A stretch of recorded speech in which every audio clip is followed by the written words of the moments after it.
G'day guys, welcome back to Mango Invest. In this video, we're going to do another net worth update just to kick off the year of 2026.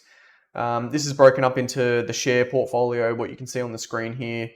We've recently bought a house. I'll have a quick look into my superannuation, my bank statements, and my car is a part of the net worth as well, right? So we're just going to add all that up and then put in a couple of liabilities.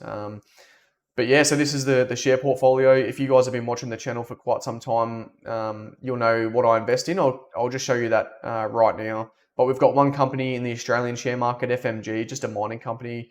And then the rest of it is in the US share market. So you've got a couple of big names there like Apple and Microsoft and Tesla. They're the ones really giving me the bulk of the returns. Alibaba is actually doing pretty well as well.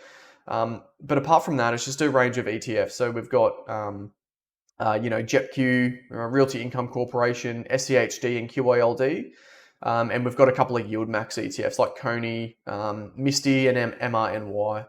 But that's pretty much it. The total profit is looking, just under $19,000, which isn't too bad, but we'll just have a look at the overview. And this is obviously broken up into the Australian and US share market with some cash, but the total overall for the portfolio is $620,000. So in the Australian side of things, you've got 13 grand there. The Wall Street, $605,000. That's Australian currency, mind you. And then in the cash position in the Australian share market, we've got $18. And then in the US share market, we've got 1,785. So not a bad share portfolio there. Still enjoying, receiving all these dividends, every week, just to build it up.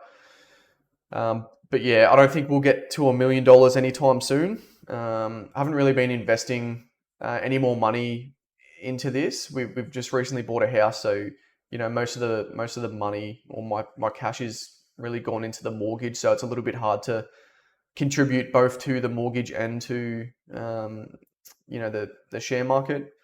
Hopefully in 2026 I can invest a little bit more, but I suppose we'll have to wait and see. I'll put a couple of more things up on the screen here, just while we have a look at the holdings in the background. But the first one, we'll just have a look at the what's in my bank. So you can see a couple of accounts up on the screen here, savings, everyday accounts, whatever. But that totals just under $8,000, as you can see on the screen there. I'll put up. I really should have more of an emergency fund. Like the most in the account there is like, just under like $3,000 there, which probably isn't ideal. Because if an emergency or something was about to happen, I'd then have to, withdraw dividends out of the share market or sell shares, which is, you shouldn't really be doing that. So probably this year I'll be looking to increase that savings account up to, $10,000 to $15,000 just to be safe.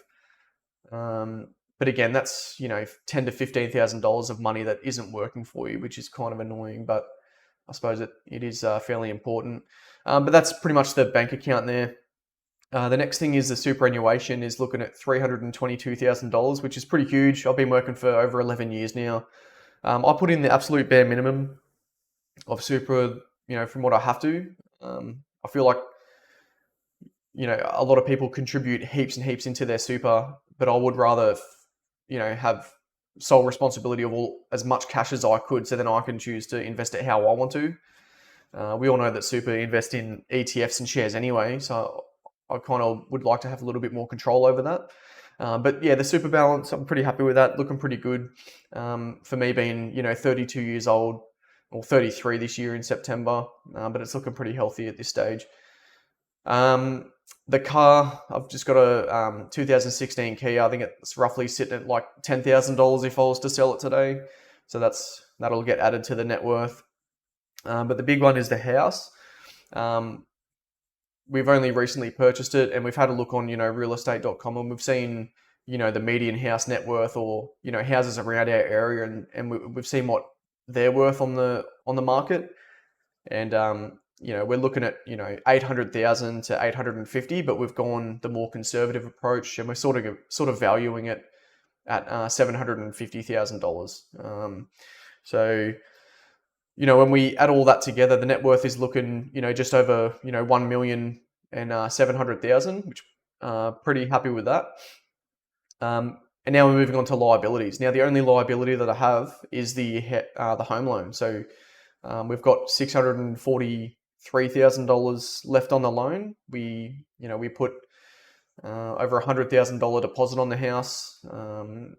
We've bumped up the minimum repayment. So I think our minimum repayment is like $1,700. We've bumped it up to $2,000. So that way, hopefully, we can turn a 30-year mortgage into something a lot less. But that's only something that time will tell there. But yeah, that's pretty much the net worth video. So when you total all that together, we're looking at just over $1,066,000 of total net worth, which is a pretty healthy net worth at 32, I think. And it's only going to be growing with all the dividends and the valuations of the house going up and paying down that debt and things like that. So it'll be cool to do another net worth video, maybe in 2 to 3 months' time, just to see where we're tracking.